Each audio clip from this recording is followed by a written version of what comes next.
शिवोहम।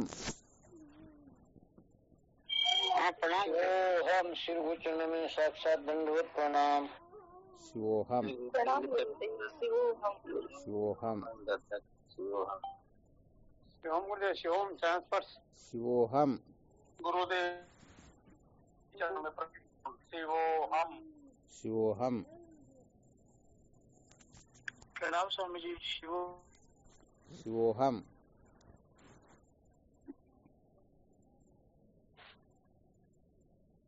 क्या विषय चल रहा था अपना?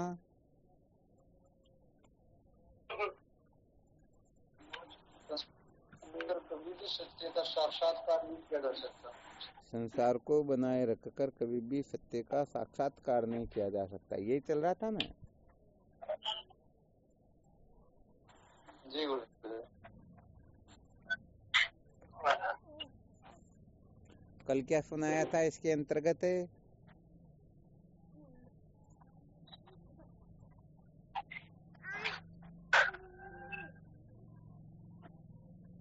ये तो महाराज जी के ज्ञान केवल और केवल अधिकारी को ही प्राप्त होता है।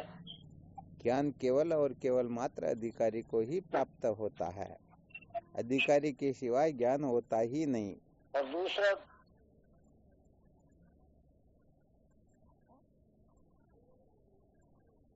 और दूसरा आपने फरमाया था कि अगर जो सच्चा होता तो कर्म उपासना आदि योग साधनों के द्वारा उसको दूर उसे छूटा जा सकता है, वरना अगर झूठा है तो फिर तत्व विचार और ब्रह्म विचार के द्वारा ही उसको दूर कर सकता है।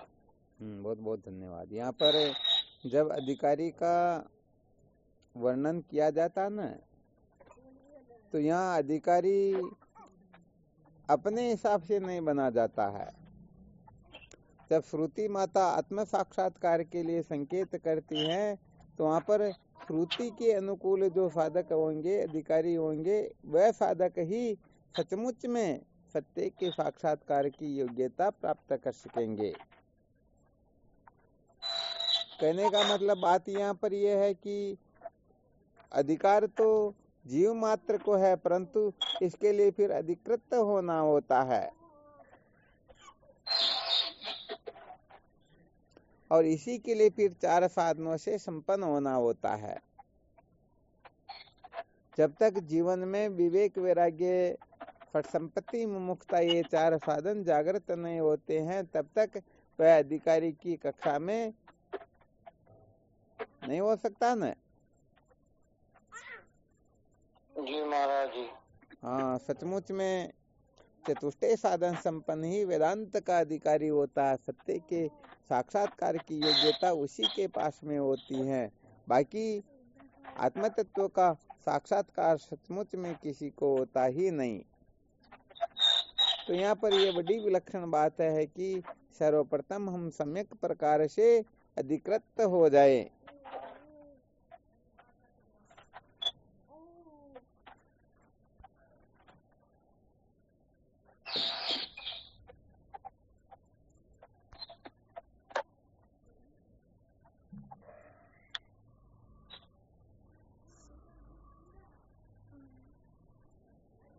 क्या होना होता है सर्वप्रथम? अधिकृत होना होता है। कल 4-5 सूत्र सुनाए थे, अंत में सार रूप से 5-7 रोज से जो क्लास चल रही हैं उसी का किसी को ध्यान में रहा क्या? थोड़ा बहुत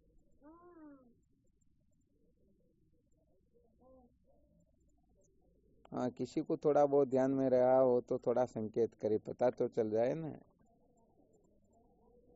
गुरुदेव, वो ब्रह्म साक्षात्कार से ही जीव मुक्त हो सकता है। मैं बंधा हुआ हूँ अज्ञान के कारण। सर्वप्रथम ये समझ अच्छी तरह से बैठ जानी चाहिए कि समस्त प्रपंच का अधिष्ठान जो है केवल और केवल मात्र ब्रह्म ही है।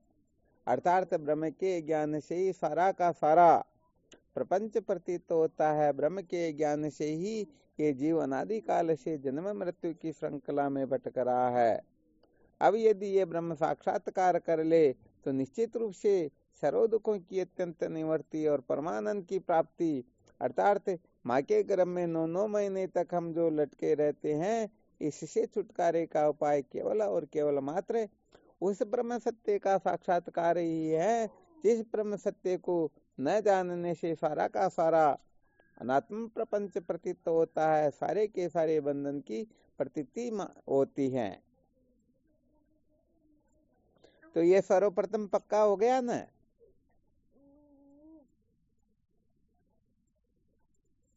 और ये पक्का हो जाए तो फिर आगे का विचार करेंगे कि ऐसे ब्रह्म तत्व का, ऐसे परम सत्य का साक्षात्कार किसको हो सकता है। तो फिर वहां पर यह सूत्र निकलेगा कि जो अधिकारी होगा वही सचमुच में ब्रह्म साक्षात्कार कर पाएगा, और जो अधिकारी नहीं है उनको कभी भी ब्रह्म तत्व का साक्षात्कार होता ही नहीं। यही सूत्र बताया था शायद दूसरा।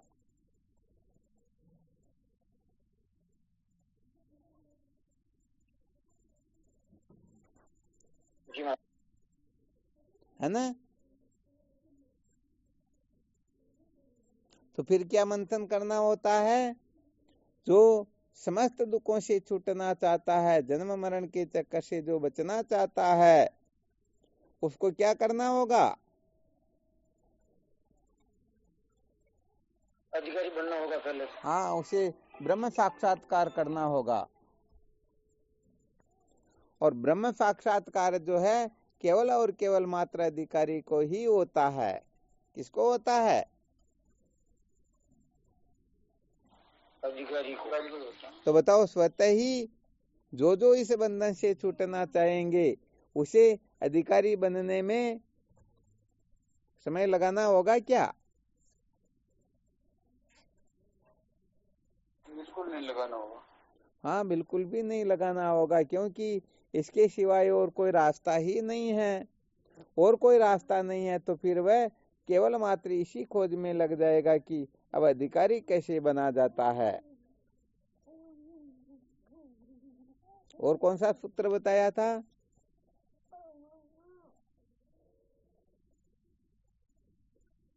स्वामी जी, क्या ईश्वर मुक्त करा सकते हैं? क्या बात है। जब हम अधिकारी बनेंगे तब सबसे पहले इस बात को अच्छी तरह से समझना होगा, क्योंकि बहुत सारे लोग जो है अपने काम को दूसरों से करवाना चाहते हैं। तो यहाँ पर ये बहुत बड़ा गड़बड़ घोटाला हो जाता है कि वास्तव में उसका काम होता ही नहीं। इसलिए ये जितना भी बंधन है, इस समस्त बंधन को हमने ही स्वीकार किया है। हम ही सचमुच में बंधे हैं। किस प्रकार से बंधे? जैसे बंदर बंध जाता है, तोता बंध जाता है।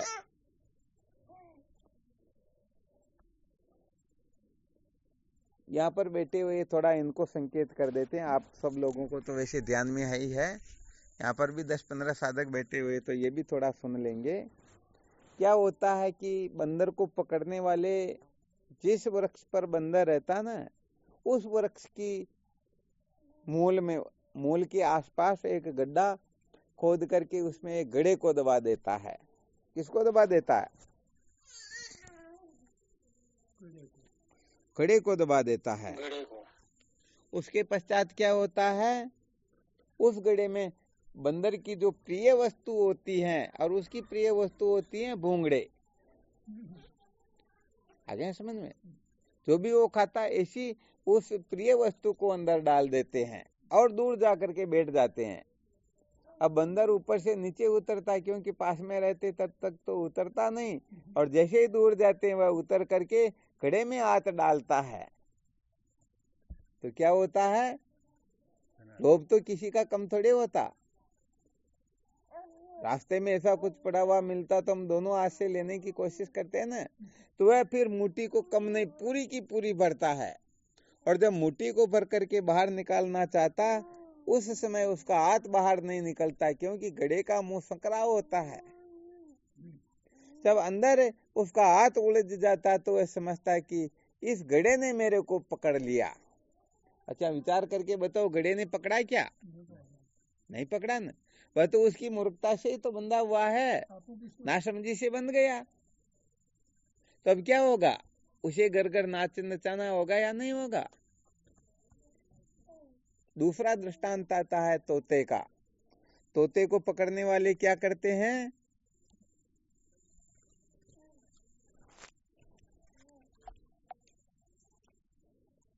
एक जैसे अपन कपड़े सुखाने के लिए ये रस्सी बांधते हैं ना, वैसे एक तार बांध करके उस तार से थोड़ी लूज जो ये नली होती है ना, जैसे अपने यही समझ लो कपड़े सीने की मशीन के वो गट्टी आते हैं, सब लोगों को अनुभव, ऐसी कोई बात है ही नहीं। इस प्रकार की थोड़ी छोटी होती, समझ लो थोड़ी लंबी, ऐसी नली को उस तार में या सूतली में या जो भी रस्सी है उसमें डाल करके रस्सी को मजबूती से कस करके बांध देते, और उस नली के ऊपर कुछ खाने का, ये तोते जिसको पसंद करते हैं ना, वैसी चीज उस पर लगा देते हैं। अब तोता आकर के उस पर बैठता खाने के लिए, तो भाई देखो बैलेंस तो बिगड़ेगा ना। ऐसा थोड़ी जो तोता जिस जगह पर बैठता आगे से और पीछे से उसका वजन बरोबर है तो घूमेगा नहीं, और वो तो नली घूमने वाली, क्योंकि टाइट तो है नहीं, लूज नली है। तो जैसे ही वह तोता उसके ऊपर बैठता है तो ये नली घूमने के कारण अब वह हो जाता उल्टा, अब वह उस नली को और मजबूती से पकड़ता और समझता कि इस नली ने मेरे को पकड़ लिया। अब बेचारा टे टे टे टे करता और दूसरा दौड़ करके आता और उसको पकड़ लेता है। तो बताओ उस तोते को किसने बांधा? वो छोड़ेगा क्यों? छोड़ने का काम ही नहीं करेगा वह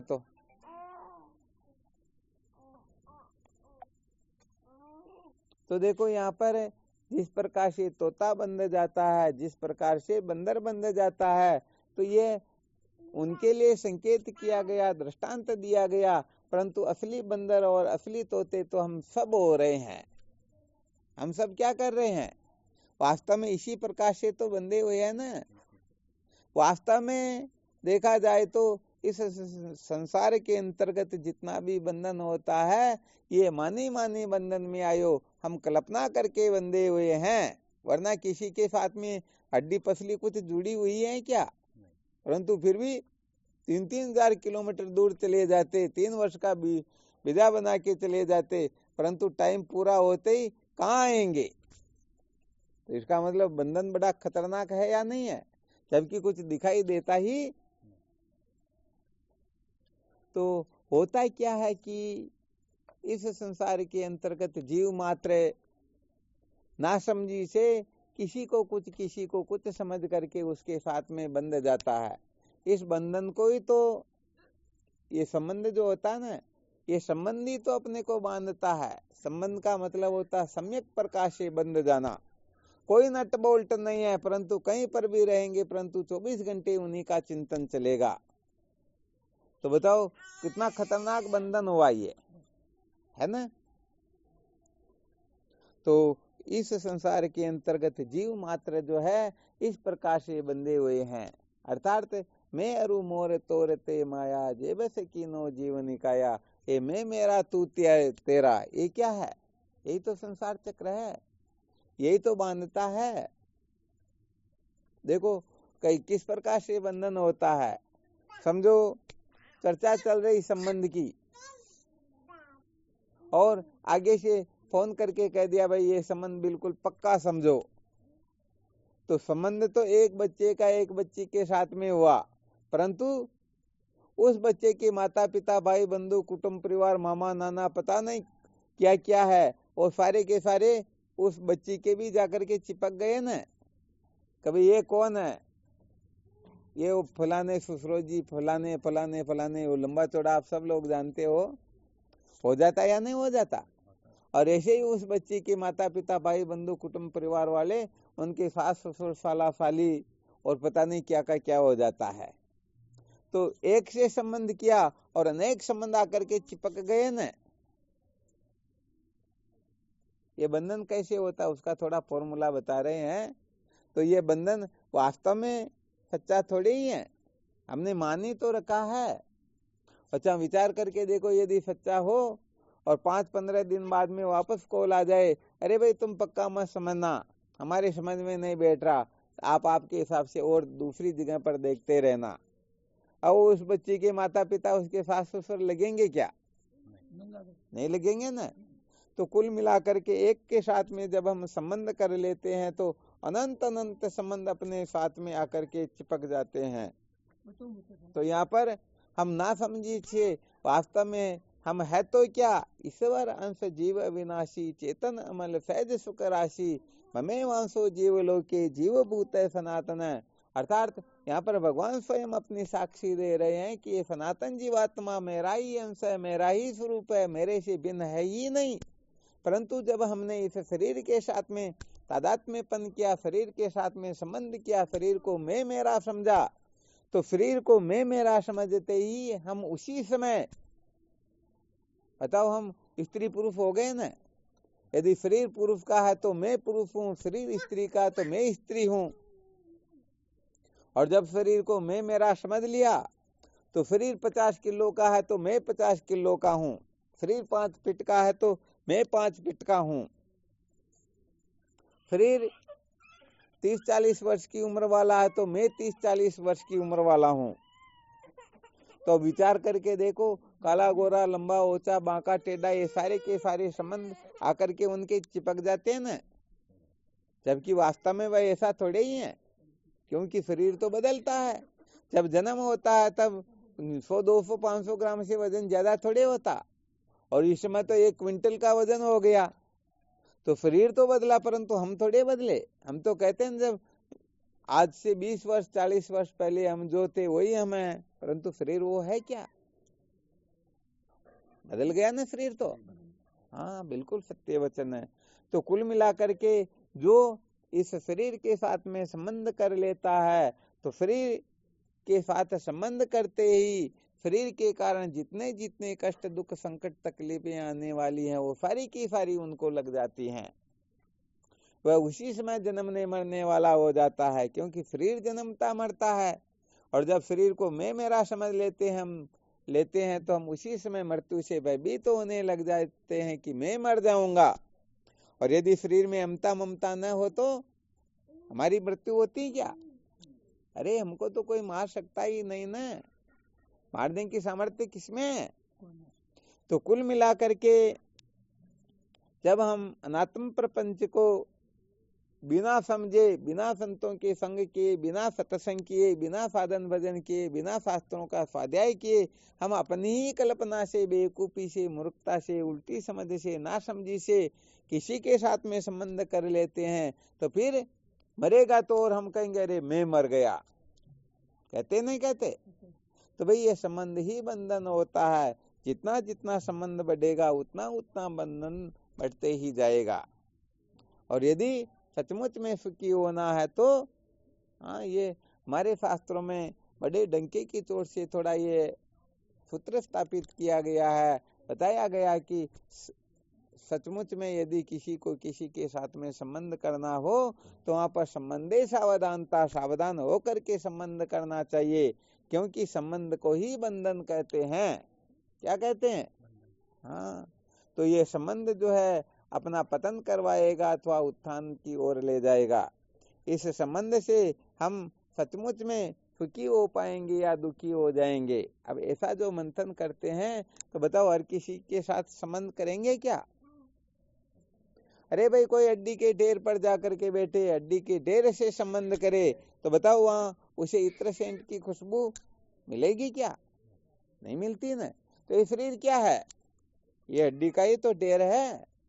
यदि इस शरीर में हम अमता ममता करेंगे, आसक्ति करेंगे, इसको ही हम सुख रूप समझेंगे, तो बताओ सचमुच में सुख मिलेगा या दुख मिलेगा? केवल मात्र दुख ही मिलेगा। दुख के सिवाय और कुछ मिलने वाला। हाँ, इसलिए सच्ची बात तो ये होती है, ये जितना भी बंधन स्वीकार किया ना, ये हमने ही किया है। हमारे सिवाय और कोई है ही नहीं जिसने बंधन स्वीकार किया हो। क्या होता है कि एक कोई था तो साधक ही, परंतु उसे वो थोड़ी बीड़ी सिगरेट की लत ऐसी लगी हुई थी कि छूटती नहीं थी। तो किसी महात्मा के आश्रम पर गया, उनको समझाया, सुनाया, कुछ सार समझाया, पर उसने कहा भगवान क्या करूं, और तो मैं भी सब कुछ चाहता हूं परंतु ये मेरे से छूटती नहीं है। तो क्या होता, सत्संग सुनाते सुनाते वो महात्मा एकदम खड़े हुए और पास में कोई खंबा था, उस खंबे को ऐसे जाकर के पकड़ लिया और कहने लगे, रे दौड़ो दौड़ो, जल्दी आओ, मेरे को छुड़ाओ। अब वह दौड़ के गया, कोशिश करने लगा, परंतु महात्मा तो मजबूत थे। वो बेचारा गर्मी से परेशान हो गया और फिर कहने लगता तो महाराज जी मेरे से तो ऐसा नहीं हो सकता। महात्मा ने कहा, किसने कहा नहीं हो सकता, देख। वो महात्मा हाथ अलग करके कहते, देख छूट गया, कोई बड़ी बात है क्या।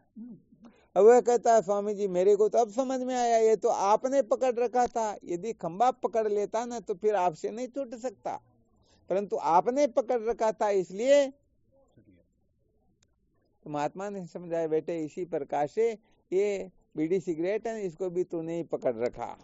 तो विचार करके देखो, ये जितना भी संबंध है किसने कर रखा, हमने तो अमता ममता कर रखी है, हमने तो मैं मेरा समझ रखा, सत्य समझ रखा, प्रिय रमणीय समझ रखा ना। तो भाई जब तक हम सत्य का साक्षात्कार न करके इन कचरों के पीछे ही अपना पूरा जीवन बर्बाद करते रहेंगे, तब तक हमें दुखों के सिवाय कुछ भी मिलने वाला कभी न छूटे पीड़ा दुख से, जिसे ब्रह्म का ज्ञान नहीं। जैसे जब तक हम सपने से जग नहीं जाते हैं तब तक सपने के दुखों का अंत नहीं होता है, और जग जाए तो कितना भी भयंकर से भयंकर, जो सपने सिर काटे कोई, बिन जाग्या दुख दूर न होई। तो बताओ, थोड़ा बहुत दुख भी रहेगा क्या जगने के पश्चात। और सपने के अंतर्गत तो पूरा शरीर पसीने से लथपथ हो गया और अब मरे अब मरे अब मरे, इस प्रकार से बहुत भयंकर वेदना हो रही है। तो क्या हुआ, हमने सत्य को ठीक प्रकार से पहचाना नहीं, समझा नहीं, उसी को हम सत्य समझ करके बैठ गए, इसीलिए इतना रोना पछताना हो रहा है। और जब उसी समय जागृत अर्थात स्वप्न की विरोधी जागृत जो है, यदि वह अवस्था आ जाए तो बताओ, स्वप्न का थोड़ा बहुत भी कष्ट दुख संकट रहेगा क्या, नहीं रहेगा ना। तो भाई केवल और केवल मात्र समझने की बात यहाँ पर यह है कि जितना भी बंधन होता है, इस बंधन को हमने ही बनाया है, हमने ही रचा है, अर्थात भगवान ने ये बंधन बनाया नहीं। ऐसा नहीं कि भगवान ने बंधन बनाया और हम जाकर के उसमें उलझ गए। तो भगवान यदि बंधन बनाते तो भगवान की जिम्मेदारी होती कि भगवान अपने को छुड़ा देते, परंतु भगवान ने बंधन बनाया नहीं, हमने ही इस बंधन को स्वीकार किया है। तो हमें ही इस बंधन से छूटना है, ये जिम्मेदारी अपनी स्वयं की है, नहीं कि कोई दूसरा तीसरा कुछ करने वाला। अज्ञान थोड़ा बहुत समझ में, अर्थात ये जन्म मरण का जो दुख होता है ना, इस दुख में अपने को किसी ने डाला नहीं, हम स्वयं ही गिर रहे हैं ना समझी के कारण। तो बताओ, अपने को समझदारी प्राप्त करनी होगी ना। तो बस ये विशेष बात है। आवाज आ रही है ठीक तरह से? हाँ चलो, बहुत बहुत अच्छी बात है।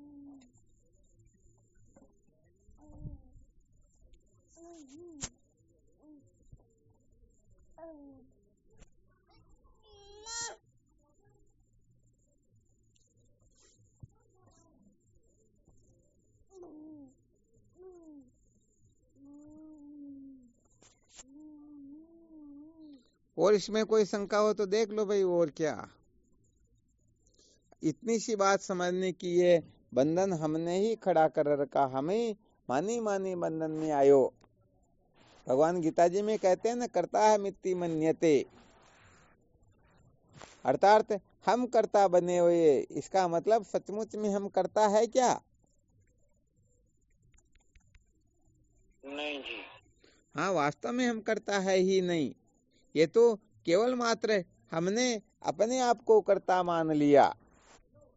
अपने आप को कैसे मान लिया?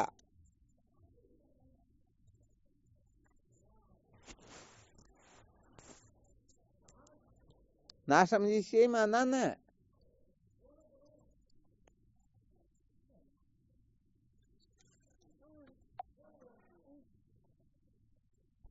मुनीम नहीं बने जी, सेठ बन गए। हाँ, बस बात यही है।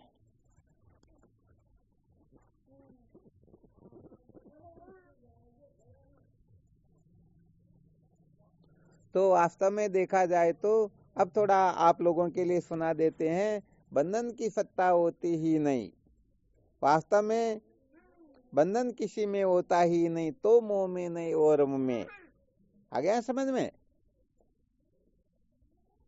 क्योंकि सचमुच में बंधन होता तो कभी निवर्त होता ही नहीं, अथवा सचमुच में बंधन होता तो कभी का वो निवर्त हो गया होता, इस समय अपने को परेशान नहीं कर रहा होता। परंतु ये तो जैसे रस्सी में सर्प प्रतीत तो होता है, ऐसे ही अधिष्ठान आत्म तत्व के ज्ञान से सारा का सारा जगत जाल प्रतीत तो होता है।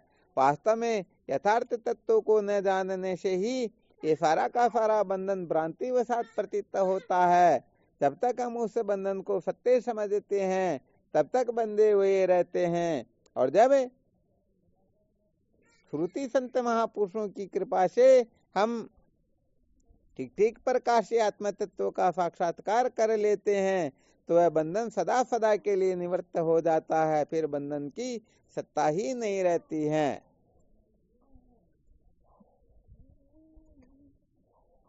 बिल्कुल क्लियर ना? जी महाराज जी। हाँ, तो वास्तव में हम केवल और केवल मात्र कल्पना करके बंधे हुए हैं। कल्पना के सिवाय बांधने वाली कोई वस्तु होती ही नहीं, अर्थात हम स्वयं ही बंधन का निर्माण करते हैं। महाराज जी, इसमें अपना कुछ प्रारब्ध भी इसमें कुछ फल देता है बंधन बंधने में? हाँ, ये थोड़ा थोड़ा सारा का सारा होता है, परंतु मूल बात ये है कि सत्य को जाने बिना दुखों का अंत होता नहीं। इसलिए बहुत सारी बातें ऐसी होती हैं जिनका थोड़ा थोड़ा करके वो सारा हो जाता है।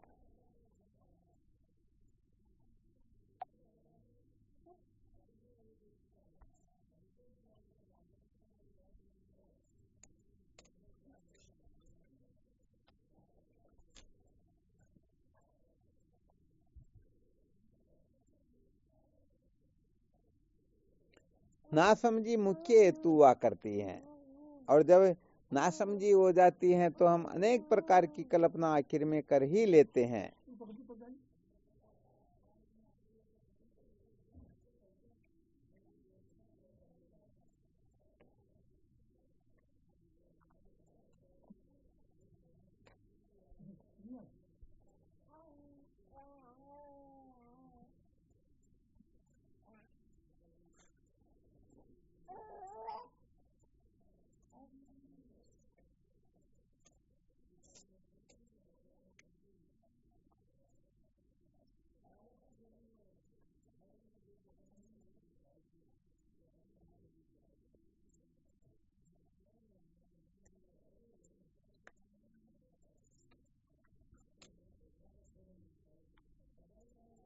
तो सार बात क्या निकली?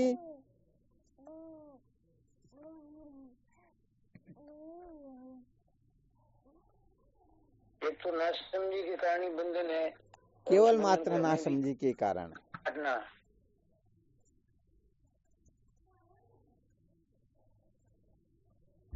तो मानी मानी बंधन में आयो, बस ये सूत्र यहाँ पर सार्थक हो गया। हमने कल्पना करके ही तो अपने को बांध रखा है, कल्पना करके हम सचमुच में बंधे हुए हैं, वरना वास्तव में बंधन की सत्ता है कहाँ पर?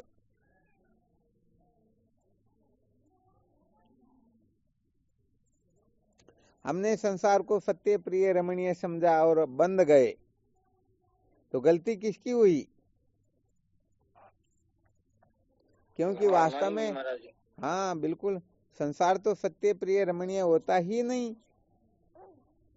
जगत खेद में परे जिन केवल दुखता माई, सत्य सत्य पुनि सत्य कहूँ सुख सपने ऊनाई। अरे संसार के अंतर्गत संसार के भोग पदार्थों में तो अणु मात्र भी सुख होता ही नहीं,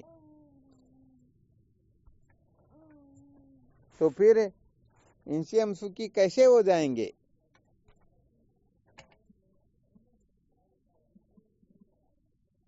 नहीं हो सकते हैं ना? नहीं जी, नहीं हो सकता। तो बस इस रहस्य को बहुत अच्छी तरह से समझ लेना चाहिए कि वास्तव में हम ना समझी से ही दुखी हो रहे हैं, वरना इस सृष्टि में ऐसी कोई सत्ता है ही नहीं जो हमें दुखी कर सके।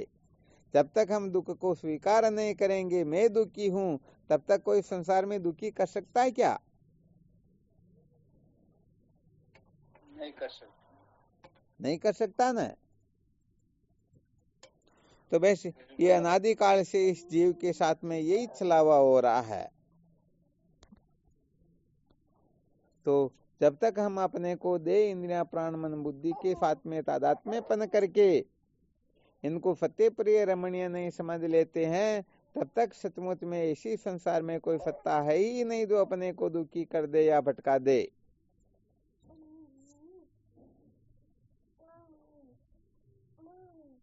नहीं तो महाराज रमणीय सुखी वो लग रहा है, इसीलिए तो वो छोड़ना नहीं चाहते ना।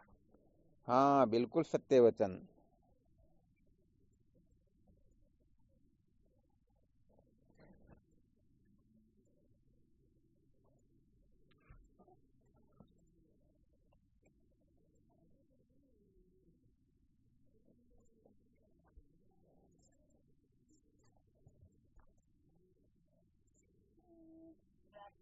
जब इनको संसार दुख स्वरूप नजर आएगा तब इनको वो छोड़ना चाहेंगे, तब छोड़ना चाहेंगे, बिल्कुल सत्य बात है। अच्छा, सिद्धांत का जब वो वर्णन करते हैं ना, तो असली बात तो ये होती, संसार में कोई वस्तु दुख रूप है ही नहीं, वास्तव में कोई दुख देता ही नहीं, हम स्वयं ही दुखों की कल्पना करते। जैसे रस्सी में सर्प की कल्पना करते हैं, वैसे ही इस अनात्म प्रपंच में दुख की कल्पना करके दुखी होते हैं, वरना रस्सी में सर्प होता थोड़ी ही।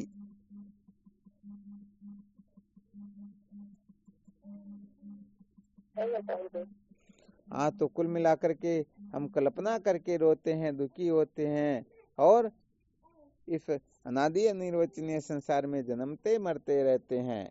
जब हम अपने वास्तविक स्वरूप का साक्षात्कार कर लेते हैं, तो सर्व दुखों की अत्यंत निवृत्ति और परमानंद की प्राप्ति सदा सदा के लिए हो जाती है।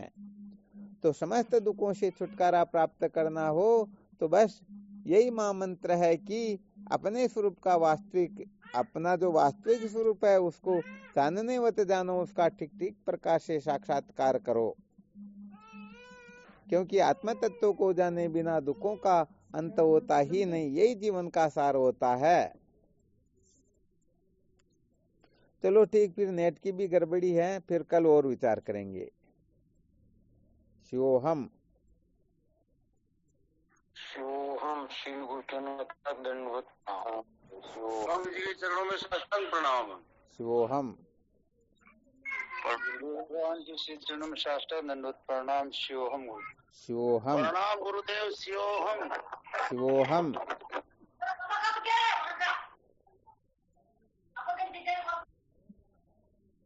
गुरुदेव भगवान के चरणों में कोटि प्रणाम। प्रणाम गुरुदेव भगवान। हाँ, शिवोहम स्वामी जी चरणों में कोटि कोटि प्रणाम। शिवोहम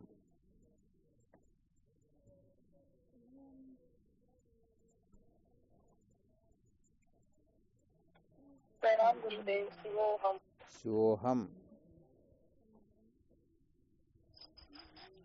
प्रणाम गुरुदेव, आपके श्री चरणों में बारंबार शिवोहम। जय हो आपकी, जय हो।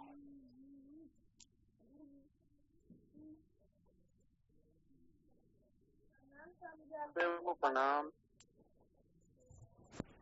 शिवोहम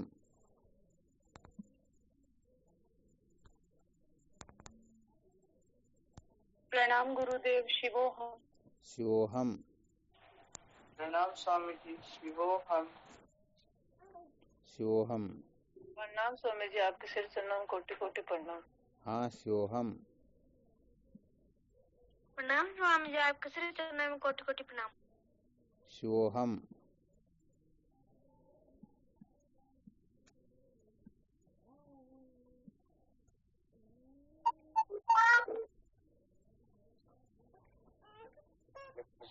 प्रणाम गुरुदेव।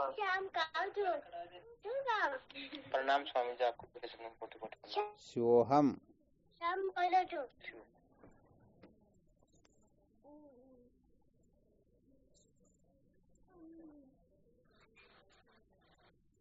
चलो ठीक है ना। शिवोहम प्रणाम स्वामी जी। शिवोहम शिवोहम। प्रणाम गुरुदेव। शिवोहम। नमो नारायण। हरि ओम।